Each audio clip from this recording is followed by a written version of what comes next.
What if the answers you're searching for are already within you?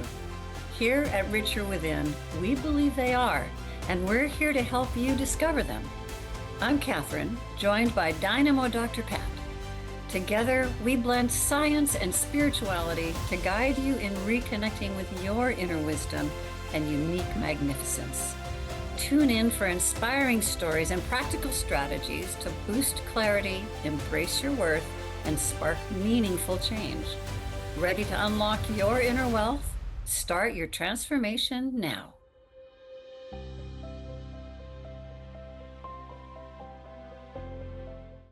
That is a powerful, powerful message for a powerful show and a great, amazing, powerful co-host joining me here today. Today, guess what, everybody? I'm Dr. Pat, and you are going to take this ride with not just me, but with the most amazing Kathryn Richer, and of course, the author, creator, founder of Richer Within. But today, this is a cool one. Awakening from Autopilot, Mindful Navigation Through Meditation. And for those of you at the end of the show, Kathryn will bring us a beautiful, beautiful meditation because part of this is awakening. What does that mean? So here's the question. Are you speeding through life on autopilot, missing out of its true depth? I don't even know where to begin with that conversation, Kathryn. So why don't you start? Welcome. Welcome and welcome all to our lovely, beautiful listeners. So grateful that you're here. So, on autopilot, distracted driving, how easy is it to do today with all the distractions that are available to us? And believe me, I have done many things along this path of being distracted while driving my car. Like I hit a deer reaching for coffee. I totaled my red Opel GT car, waving hello to somebody while driving through an intersection. I went through a red light from a full stop when my phone light changed from red to green. Actually got pulled over, rightly so. And I literally fell asleep at the wheel on a road trip with passengers. And thank goodness there was a rocky side, so it woke me up right away. So I have definitely done it. And it is a constant challenge, likely for all of us. And because there's multiple ways to be distracted while we're driving, while we're in autopilot, we're lost in thought, we're singing, we're talking, and all of a sudden, I don't remember how I got from point A to B. I don't know how many of us have done that. And then, of course, we have multitasking. We're using the phone, we're eating, we're reaching for things. Even interacting with in-vehicle technology is considered a distraction. And then, of course, we have visual distractions. Oh, the billboards and the scenery and rubbernecking car accidents. There's visual distractions as well. Taking your eyes off the road for 5 seconds going 55 miles an hour is equivalent to traveling an entire football field blind. Wow. Wow. And the sobering result is like 390,000 crashes from distracted driving in 2024. And there's an average of 3,000 deaths every year and 9 deaths a day. So this is something that's preventable, right? Yeah. So the thing is that how we drive can be an indication of our internal state that we can pay attention to. I know that if I'm really easily irritated in traffic, I know something's going on inside me. I'm rushing, I'm frustrated, I'm angry about something. So are we constantly rushing? Are we constantly speeding?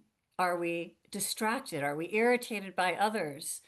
When we're cut off, how are we responded? Do we get irritated with slow drivers or do we even get into aggressive driving? And this translates to our daily lives, right? How much of our daily lives, not just driving, but in our relationships and in our work and in everything that we do, how much of our daily lives are consumed by distraction? Technology, multitasking, being lost in thought.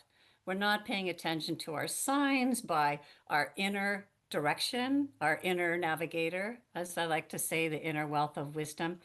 this is really what living on autopilot means. We're moving through life unconsciously, and so it's similar to driving without paying attention and even sleeping at the wheel.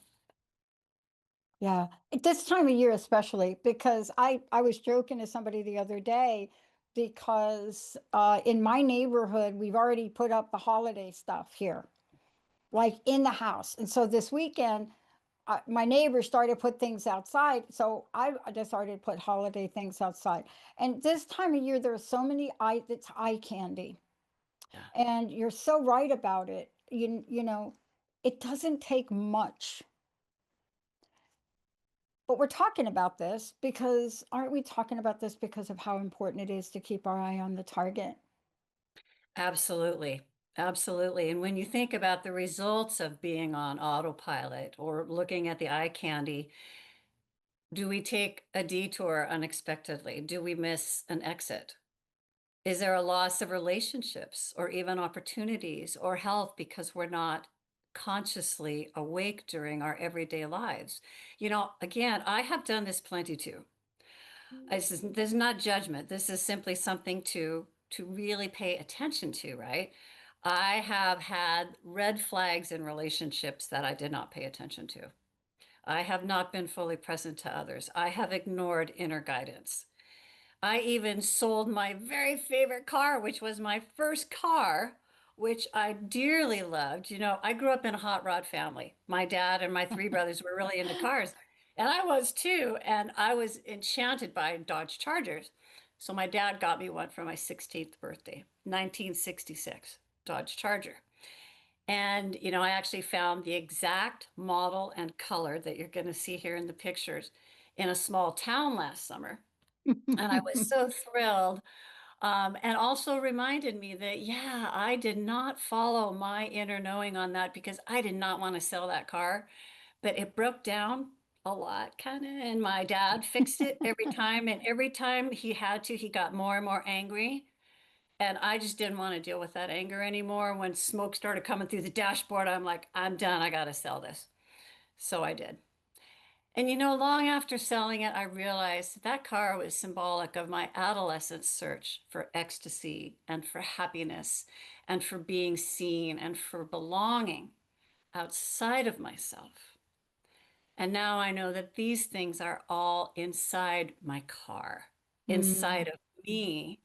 And meditation has really been key for me to access my inner wisdom, my inner guidance. And so to me, meditation is like, it's like car maintenance. I yeah, I can't believe you had a charger. I had a charger too. You had the charger before they changed the body, before they went and changed body. But you and I grew up in that kind of hot rod motorcycle family. So what was that engine? What was it, like a 428 Hemi or something? I can't remember, but Mine was a 316 V8. something like that. Yeah. So mine was Hmm. the 68. I had a 68 Oh, and loved that car. yes. Red, Oh, red. dangerous. But here what we're talking about is like just thinking about that and going back. Let's connect a few dots for people if we can, because there's part of this that people don't understand about meditation. I think there is such a, it's not even a mystery. It's a misunderstanding about it and the power of it. So let's talk a little bit about it because just like your car, just like my car, right? Hmm. A lot of maintenance, but I love working on that car. I love working on that charger. That thing was just chrome beautiful, but every day I was working on the charger. So let's Hmm. talk about how meditation and working on a car, especially a 68 or a 66 charger, that's a lot of work, Kathryn. It is, but the beauty is that, we didn't have all the electronics, so we could do it Oh, ourselves, that's right. right? Yeah. So I like to imagine the body as a car.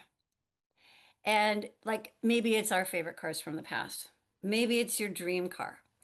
And however you picture it, it is your unique model. We talk about this a lot. It's so critical to know that we are unique, magnificent, individualized expressions. And so your car is cosmically designed and is special to you. And within your car, you think of the main components of the car: the engine, the battery, the fuel tank. The engine is like the complex brains of the car, our mind. The battery provides the electrical current and to start the car.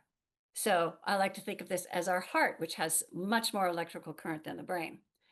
And then we all have a fuel tank that provides the energy for the car to move, which is the breath.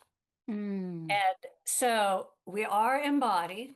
And just as cars need maintenance, we need tune-ups, we need refueling. Sometimes we need jump starts. So do we.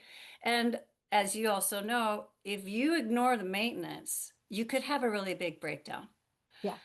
So if we think of meditation as this process of caring for our vehicle through life, we have an opportunity to get under the hood, right? Where we can observe our thought patterns. We can do some tune-ups on our mind if we're misfiring, if you will. We can also recharge our heart. We can find a place in our heart, the electrical current. And we can also replenish our energy with the breath, which is the fuel of life. Without it, we wouldn't survive, just like our cars can't go without gas or electricity now, right? And also, and even most importantly, is to really connect with our inner navigation system that is unique to us. And by the way, never goes offline. Our inner navigation system, we just need to align with it. Like tuning to the radio in the car when you're playing the radio and you get static, we tune into our own Yeah. radio. And so, okay, so all that sounds really fabulous, but how does this actually work, right? Yeah, because look, here's what I hear you saying about this. Let's just break it down reality here. We're Yeah. talking about cars. In my mind, you just brought me back to my 61 Harley Davidson Sportster that I fully chopped. And I will tell you, this was no electric starter, kick starter, brake and gears reversed. And I'm serious about that. I had a hot flash when you just said if you break down, because I would break Mm, down on that. So, what does mm, that say? Well, I always had to be prepared. See, this is what I love about when you're talking about meditation. It is both a pre, a real, and a post way to make mhm, these adjustments. Now, if I'm mhm, smart enough, I got a bag full of tools. So, yes, I mhm, was smart enough, except for one day. But aren't we talking about in that one day, by not having my tools slash meditation mhm, tools, mhm, that was like Nightmare on Elm Street. So I mhm, love that you're talking about this because people can relate to this. It doesn't matter if it's a car, if it's your lawnmower, your stove, any of those things we don't tend to, they mhm, break. Aren't you mhm, saying it's the same for us? If we don't tend to the me with the me, mhm. how are we gonna Absolutely. how are we gonna move forward? How are we gonna realize our dreams, Kathryn? Absolutely. You know, even the Dalai Lama says when he has a particularly busy day, he meditates twice as long. Yeah. And right, and here's some examples. So do I before I do these, right? Because, and here's some reasons why. So scientific studies, there's been a lot of scientific study on the results of meditation, and it can actually increase gray matter in areas of the brain that are related to learning and to memory, and decreases those areas that are dedicated to fear and stress, which leads to reduced anxiety and increased emotional resilience. So this is like the difference between reacting to something or responding, like becoming less reactive in traffic. Somebody's going by at 80 miles an hour instead of rah, rah, rah. It's like, well, maybe somebody's having a baby. Getting cut off in traffic. Okay, go ahead. So what? Doesn't matter. I had this china my dad brought home from England for my mom, and I inherited it. And one day I was rushing, eating, standing up from this china. I was eating salad, and I dropped the whole thing on the counter. And instead of flipping out, I simply looked at it and said, gosh, I wish I hadn't done that. but I did. It's a plate. So I threw it in the garbage. So this is the types of things that we can actually see in our lives as evidence of that reduced anxiety and that increased resilience. In addition, it boosts the feel-good chemicals of dopamine and serotonin. It helps regulate our autonomic nervous system, which also strengthens our immune system, balances blood pressure and heart rate. I mean, these alone are great reasons to establish a practice, right? Even deeper, like we're talking about, when we're in stillness, we can actually hear the engine, right? When we're driving our car and we're listening to music and we're blah, blah, blah, we can't hear if the engine is starting to sputter. In meditation, we can, and then we can bring attention to that. And like we're talking about hearing our inner navigation, our inner wealth of wisdom. And then we're reducing our reliance on external sources because we are returning home to ourselves. And Mm, that's the beauty of that, is that we're returning home to ourselves. And then also, in a way, we have the opportunity to dissolve this sense of self.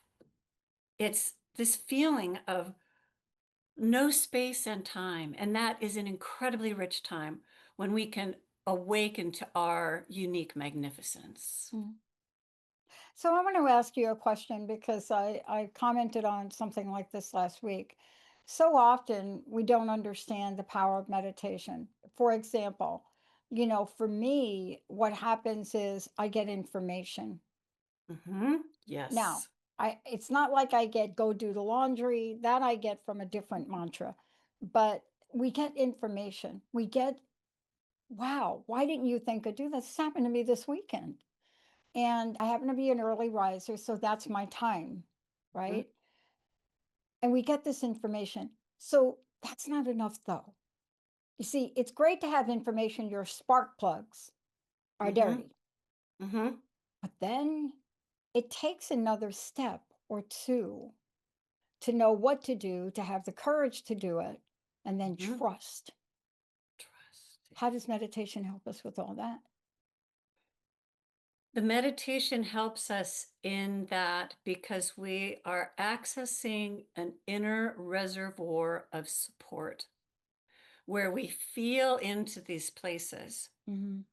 of being supported, of knowing that we are loved, of knowing that we are enough, of knowing that we have everything that we need, that we are so incredibly creative when we are tapped into that inner knowing. Like you say, I ask questions in meditation and I receive answers. I've received entire workshops in seated meditation, Yeah. uh, talk guidance, a lot of inner guidance.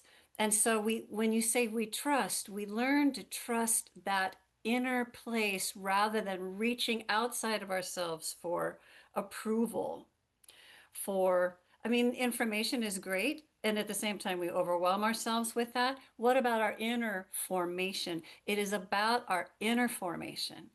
It is about keeping all of these systems clean and clear so that we are more responsive and less reactive. And so that we are more in tune and in alignment with that true self, our highest self, if you will. Yeah.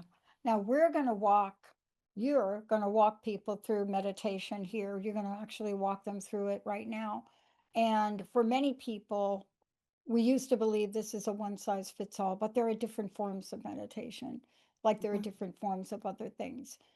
Yeah. Explain to the audience what we're about to experience with you right now. The most powerful form of meditation for me and the most transformational is absolutely seated meditation in stillness. It's stopping the car. It is observing. It is following the breath. It is the most simple. As you said, there are many, many, many types and many personalities. What works for people to slow down that mind chatter. It's all about paying attention to the now so that we can be an observer of the mind, of the emotions, of the thoughts that can arise, and and allow them to dissipate and allow that silence to be its own lubrication for everything to flow smoothly, just like the car that we are. So silent meditation. Excellent. It's practicing awakening from autopilot. Yeah. We're And practicing being awake. yeah. And that's important because we're not used to being awake. And then we've also normalized not being awake. So it's like anything, you have to practice it. Just because I can see something that I'd like to correct doesn't mean that it's going to correct itself automatically all the time. So, what you're about to share with us is one way for us to make that adjustment, right? Yes. All right, let's Yes. do it. Are you ready? Yes. Okay. And this is going to be like less than 4 minutes, folks. So you don't need to worry about the time or that it'll feel too long because it'll pass quickly. Please, if you're driving, revisit this later. Anyone else who you're in the place to, please just put everything aside. Gently close your eyes if it feels safe to do so. And I invite you to breathe in through your nose and sigh out. Once again, in through your nose and sigh out. This is a signal of activating your inner navigation. And as you breathe, I invite you to relax your forehead, the space between your eyebrows, your jaw, your neck and shoulders. Sink into your seat and perhaps a slight smile to your face. And imagine that you're driving your dream car, whatever vehicle you love, and you slow down and you pull over to a safe place, maybe a favorite viewpoint, a beach, a forest. And you put the car in park and you turn it off. And as you breathe, just notice where you feel the breath. Perhaps you feel it entering the nostrils. Perhaps you feel your chest rise with the breath. Perhaps your belly rises. Just breathe normally. Simply relax into the breath. And if the engine of your mind is active, simply notice. Just let the thoughts dissipate like falling stars. Nothing to fix. If sensations arise in your heart, simply notice. Allow them to pass naturally. To breathe.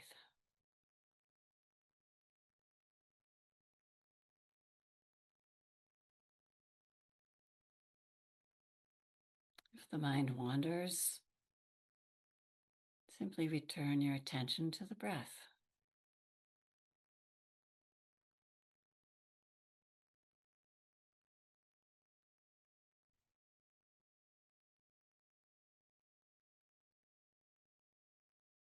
Where is the breath in your body?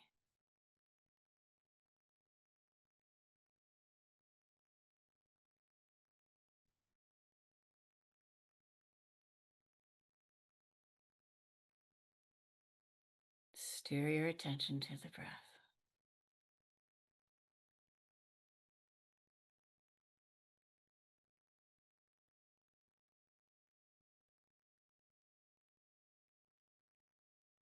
And now to come out gently, I invite you to deepen the breath and sigh. Once more, deep breath. Sigh. Take a moment to notice any inner shifts you feel.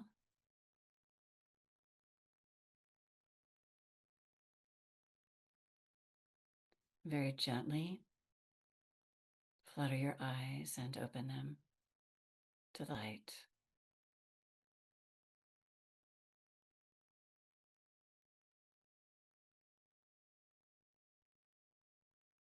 Thank you for joining us to this quick tune-up and this practice in awakening from Mm, autopilot. that was beautiful. And Kathryn, this is one of several things that you work with people on, organizations as well. So would you just take a minute to let folks know, one, a little bit about some of the things you do and how they can actually contact you? Yes, thank you. You can contact me through richerwithin.com. You can follow me on Instagram, and I am happy to work individually with people to help you guide you to your inner navigation. And also, if you are in support of others, to assist you as you are conducting workshops, anything that you would like support in as you remain in your vehicle traveling through life. It's my true joy. Thank you so much. Namaste, everyone. Namaste, everybody. Thank you all for tuning us in. I hope this experience was as amazing for you as it was for me just now. Thank you, Kathryn, so much for what you've done. And to all of you out there, I want to just say one thing because this is something that's come up for me. You actually deserve this. I know you think you're too busy, you have a lot of responsibilities, but this, what Kathryn just shared, this is a pathway for you to thrive in life no matter what. We'll see you next time.